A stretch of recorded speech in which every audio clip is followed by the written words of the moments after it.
Boa noite, pessoal. Estão vendo, ouvindo? Show de bola, Fred. Pessoal, eu vi que o Elias me perguntou agora, no fim da tarde, se nós teríamos aula hoje, né? Então, é assim, a aula tem. Quando não tiver, eu aviso. Se eu não avisei, tem aula, tá? Vamos deixar combinado já aqui. Eu vi que o pessoal está respondendo aqui, já pode colocar lá chamar, tá? Os links das aulas eu já falei e vou repetir, né? Talvez não prestaram atenção ou alguns não estavam na aula no dia. Os links serão sempre os mesmos, um para segunda e um para sexta. Então não precisa mais modificar, tá? Segunda-feira é sempre esse link aqui. E o de sexta-feira é só vocês procurarem aí que vocês devem ter no grupo. Se não tiver, eu mando de volta, ou de segunda, de sexta, faço uma mensagem para os representantes aí e coloco lá, tá? Então a gente já combina, né, que nossa aula é segunda-feira no primeiro horário, sexta-feira no segundo horário. Por enquanto a gente está combinado assim. Sem perder muito tempo, não sei se todos pegaram os slides para a aula de hoje, nós vamos finalizar propriedade imobiliária. Vamos falar da perda da propriedade imobiliária depois da descoberta e entraremos em condomínio, que é o nosso próximo assunto, o nosso próximo direito real. Condomínio também é uma forma de propriedade, né? É a propriedade compartilhada. Então, a gente vai tratar do condomínio, depois direito de vizinhança. Então, vamos falar da perda da propriedade mobiliária, né? Perda da propriedade dos bens móveis. Como que funciona a perda da propriedade dos bens móveis? Da mesma forma que funciona a perda da propriedade dos bens imóveis. Nós temos lá as formas de perda da propriedade dos bens imóveis, são as mesmas que nós temos para os bens móveis. Quais seriam essas, né? Alienação, lembrando sempre que a alienação é um gênero, né? Ou seja, alienação significa não só a venda, mas também a permuta, a doação. Então, cada vez que eu disponho do bem pela minha liberalidade, né, seja a título gratuito ou seja a título oneroso, transferindo para outra pessoa, é uma alienação. Eu também tenho, além da alienação, como a gente já viu, a renúncia. Então, quando eu renuncio ao bem, lembrando que a renúncia ela tem que ser expressa, e lembrando que a renúncia, além de ser expressa, ela pode, né, determinar a uma pessoa, estou renunciando em favor de, não se confunde com doação, é uma renúncia, ou a renúncia simplesmente livre, que aí a pessoa que pegar o bem, pegar o objeto, passa a ser o proprietário, tá? Então, a renúncia, ela, no slide que estão vendo aqui, exige manifestação expressa e induvidosa, ou seja, sem sombra de dúvidas, né? Exceto quando a lei especificamente prevê, né, que não tenha essa renúncia expressa e induvidosa, como é o caso de coisas que são perdidas no mar, são afundadas e não são reclamadas, né? Você não requer uma licença para retirar, né? Um barco afundou, você não pede licença para retirar esse barco, então daí você renunciou ao barco dentro desse prazo, né, que tem ali. Abandono, né? O abandono é aquele desejo que você tem de não ter mais a propriedade, não querer mais a propriedade. Lá na propriedade imobiliária, não sei se vocês lembram, além de ter que abandonar, como que eu vou dizer assim, abandonar a própria propriedade, né? A pessoa ter que abandonar a própria propriedade, ela tinha que deixar de pagar impostos, deveria, né, deixar de recolher, de cuidar. Então, há uma situação de abandono. No abandono da propriedade imobiliária, muitas vezes você não tem imposto, né? Você vai abandonar um computador. O computador é um bem móvel. Como que você abandona o computador? Você joga ele no lixo, né? Você joga ele fora.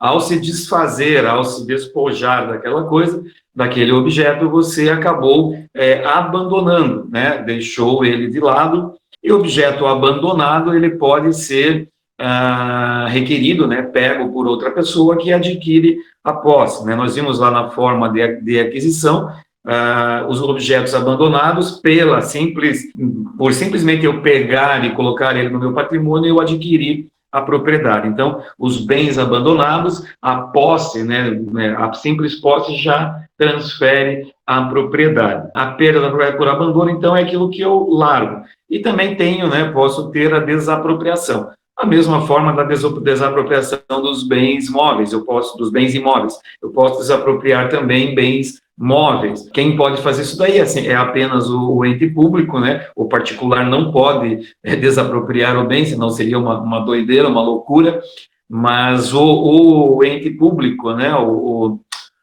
A fazenda pública pode fazer isso, tá? Então, tem toda a mesma tramitação, a manifestação da utilidade pública, né, o decreto que determina o bem de utilidade pública, depois de determinar a utilidade pública, vem as avaliações, inicia-se o processo de desapropriação, é pedida, né, já uma vez depositado, o juiz autorizando depositado o valor, é emitida a emissão na posse, e o titular do bem lá, a pessoa que tem o bem, que perdeu o bem, essa pessoa simplesmente vai ter a possibilidade e o direito apenas de discutir o valor. Se todo o procedimento foi correto, esteve correto, a única coisa que cabe a ele é a discussão do valor da desapropriação, né? Mesma coisa que nós vimos lá nos bens imóveis, valem aqui para os bens móveis, ok? Um outro assunto, né?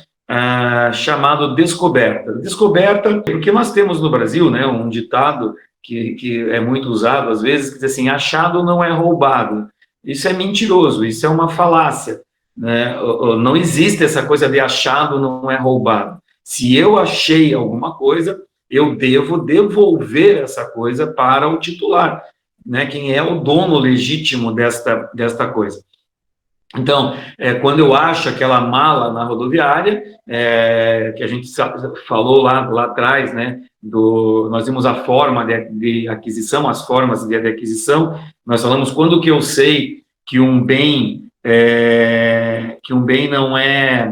não é abandonado, né? Quando que eu sei que eu acho um bem ou que esse bem está abandonado. Eu lembro que eu diferenciei, se você acha alguma coisa num monte de lixo ou numa lata de lixo e que aquilo foi abandonado. Agora, se você acha uma carteira com cartões, dinheiro, documentos na calçada, aquilo não foi abandonado, aquilo foi perdido. Alguém perdeu e você deve encontrar e devolver a quem perdeu aquele objeto.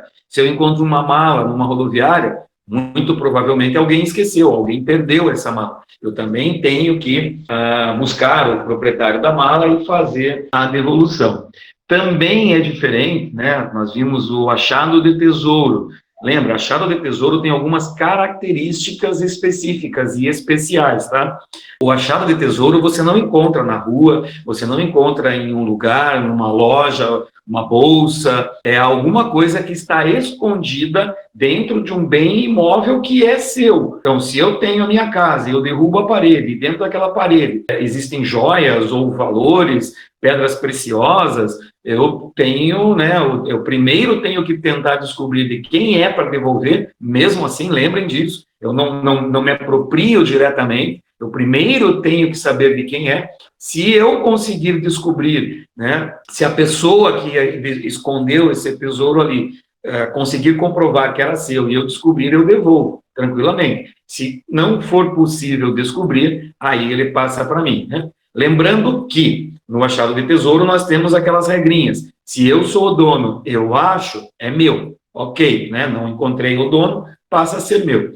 Se alguém descobriu o tesouro casualmente, ou seja, por um acaso, o exemplo que eu dei, o pedreiro está lá abrindo uma porta numa parede e ao quebrar a parede ele encontra o tesouro. Ok, nesse caso é dividido. Por quê? Porque a descoberta de tesouro é aquele que casualmente descobre o tesouro em imóvel alheio. Significa que o pedreiro está num imóvel alheio fazendo um serviço, né, típico dele, não está ali buscando um tesouro, e se ele encontrou, tem o direito de receber metade desse tesouro. Quando ele é contratado para buscar, olha, eu contratei uma empresa especializada porque eu acho que aqui, né, me disseram que tem muito ouro escondido nas paredes, então vai ver se você acha para mim. Nesse caso, se ele achar, também não divide. Só recordando, nós vimos isso acho que na aula passada. A descoberta é aquilo do achado, eu achei, eu fui lá e encontrei um objeto. Se eu encontrei um objeto que não estava abandonado, que possivelmente tem um dono que está à sua procura, o que eu devo fazer? Eu devo envidar todos os esforços para devolvê-lo. Eu tenho que fazer de tudo para encontrar o dono e devolver esse objeto. Ah, mas e se eu não encontro o objeto, se eu não consigo reconhecer ou saber quem é o dono?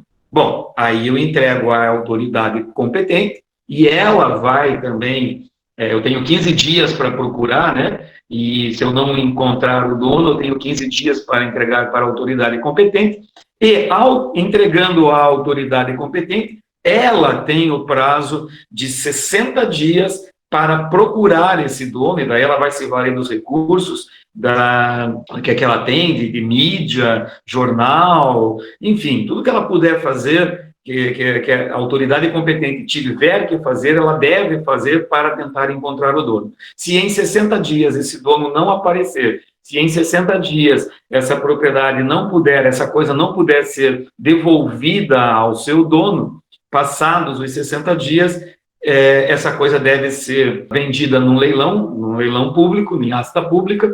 Uma vez que ela foi vendida em leilão, o valor da arrecadação vai pagar tanto as despesas de armazenamento dela, com quem armazenou, como pagar a recompensa para quem encontrou, porque é um direito, sim, de quem encontra receber recompensa. Se você encontrou uma carteira de alguém na rua, se você encontrou um objeto, qualquer coisa que tenha um determinado valor e você devolveu, você tem direito à recompensa. E essa recompensa é de no máximo 5% do valor do bem. Então, esse bem é vendido em leilão, em asta pública, e ao ser vendido em asta pública, o recurso dele vai servir para pagar as despesas de armazenamento, bem como recompensar aquele que encontrou, e o que sobra se sobrar, né? O que sobra dessa venda vai para o município onde ele foi encontrado, vai para a fazenda pública municipal da localidade onde foi encontrado o objeto. A grande questão é quem é a autoridade competente, para quem eu entrego. Se você encontra na via pública, você encontra a delegacia daquela região, daquela comarca, daquela cidade, né? Por exemplo, se você encontrou alguma coisa aqui em Matinhos, você vai entregar na delegacia de Matinhos. A delegacia de Matinhos é que vai tomar as providências. Se você encontra num ônibus, né, você está vindo lá de uma cidade para outra, encontra no ônibus. Geralmente nas rodoviárias tem lá o setor de achados e perdidos. Você vai entregar lá nos achados e perdidos. Eles é que vão tomar as providências para entregar esse bem ao dono, né, de procurar o dono e entregar o bem. Agora, vamos fazer um exercício aqui rapidinho. Se você encontra um objeto, uma bolsa, uma carteira dentro de uma loja, imagina uma loja aí de departamento, essas lojas grandes que vendem de tudo, e você encontrou ali uma bolsa, um objeto ali dentro dessa loja, que alguém perdeu ali dentro. Para quem você vai entregar esse objeto? Na delegacia, no achados e perdidos, não sei, né, que achados e perdidos, vai entregar na polícia militar, aonde você vai entregar esse bem? Quem é a autoridade competente para receber o bem que foi encontrado dentro de uma localidade que é particular, ela não é pública, né? Ainda que o ônibus seja de uma empresa particular, mas ele está a serviço público, né? Lembrem que o transporte coletivo de qualquer espécie, seja ele municipal, intermunicipal ou interestadual, até mesmo internacional, é uma concessão pública. Então, ele faz parte de um serviço público, é o particular prestando serviço público. Mas a loja, ela é particular prestando serviço particular ao particular. É tudo particular. Quem seria a autoridade competente, então? Alguém tem ideia? Sim, você entrega para o gerente. Ok, é isso aí mesmo, a resposta é essa. Pois ele é a autoridade competente. E vocês sabiam que o gerente, né, a loja em si, a empresa, o empresário, é ele que tem a obrigação de publicar na mídia e de ir atrás do dono, ainda que ele não seja uma autoridade constituída, mas é dele a competência de procurar o dono, inclusive de fazer o leilão público. A loja, né? O leilão não dá para pagar absolutamente sequer o armazenamento, quem dirá a recompensa, e que sobre dinheiro ainda, tá? A regra, né, o regramento, a parte teórica, a legislação trata dessa forma. Se achou, tem que devolver. Se não tem como encontrar o dono, entrega à autoridade competente. Ela, a autoridade competente, é quem vai procurar o dono dentro do prazo de 60 dias, encontrando o dono e devolve. Não encontrando, pode ser vendido a leilão para cobrir as despesas e para pagar a recompensa. Então, essa é a descoberta. Nós, com isso, terminamos ali essa parte mais geral da propriedade. Nós vimos propriedade imobiliária, vimos propriedade mobiliária, né, as formas de aquisição, características, perda, e terminamos agora com a descoberta.